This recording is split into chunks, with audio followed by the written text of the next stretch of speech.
in chapter 10 of Political Treatise by Baruch Spinoza, he talks about the question of morality and specifically whether morality can be, laws can be used to guide morality. And this is what he said.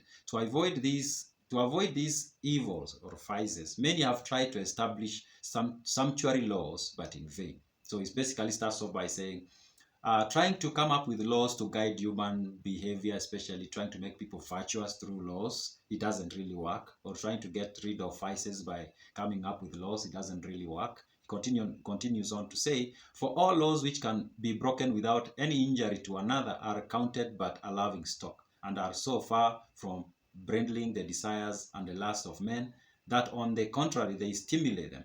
So he says, when we come up with these laws that are trying to guide human morality, you can say, the problem with that is that those laws, somebody can break them without injuring anybody.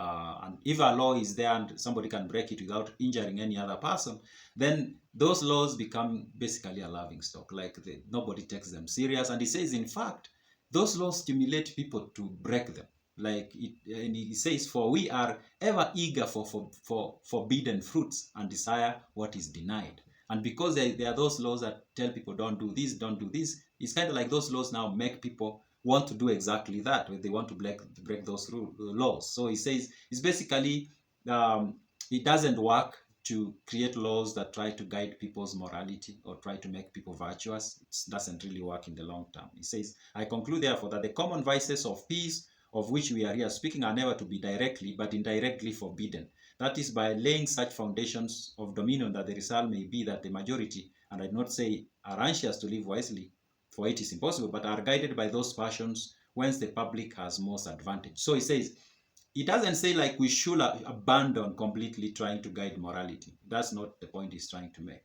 The point he's trying to make is that it is useless to use laws to do that. But there is a way to do it, and he says the best way to do it is to do it indirectly, by, I guess what he means here, by going after people's beliefs and emotions, trying to make them,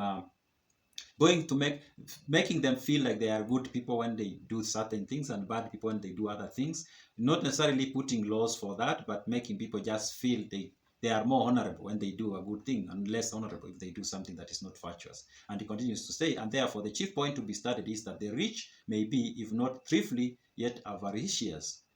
The rich can be, okay, I will repeat that. And therefore the chief point to be studied is that the rich may be, if not thrifty, yet avaricious. They can be spending their money carefully, but they can also be greedy, trying to grab. For there is no doubt that if this passion of avarice, which is general and lasting, be encouraged by the desire of glory, most people will set their chief affection upon increasing their property without disgrace, in order to acquire honors while avoiding extreme infamy. So here is, in this paragraph, is trying to give an example of how society can indirectly try to make people acquire certain virtues without using direct laws. So making certain behaviors celebrated and certain behaviors frowned upon, and that way you design society that is virtuous. But using laws, that if somebody does this, then they are jailed, especially when that whatever they are doing, they are not harming anybody. He says it doesn't. His conclusion, Baruch's conclusion, is that it doesn't really work.